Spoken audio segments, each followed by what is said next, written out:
এই আদালতের নির্দেশনা দেয়, সুবিচার, সুশাসন। প্রিয় ভাইয়েরা, এটা আমরা বাংলাদেশে চাই কি চাই না? এই যে অরাজকতা, এই যে অন্যায়, এই যে জুলুম, এই যে ইনকনসিস্টেন্সি, সমাজের অসঙ্গতির প্রধান কারণ জাস্টিস নাই, সুবিচার নাই, সুশাসন নাই। শেষবারের মতো আওয়াজ করে বলেন তো, আমরা বাংলাদেশে আদল চাই কি চাই না? তাহলে প্রথম নির্দেশনা শেষ, আল্লাহ তাআলা তোমাদেরকে আদলের আদেশ দেন। এরপরে আল্লাহ বললেন, আমি তোমাদেরকে ইহসানের আদেশ দেই। ইন্নাল্লাহা ইয়া'মুরু বিল আদলি ওয়াল ইহসান। আমি তোমাদেরকে যেমনি আদলের নির্দেশনা দেই, তেমনি ভাবে তোমাদেরকে ইহসানের নির্দেশনা দেই। ইহসান, আওয়াজ করে সবাই বলেন তো ইহসান।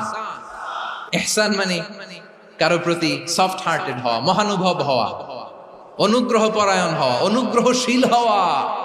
একে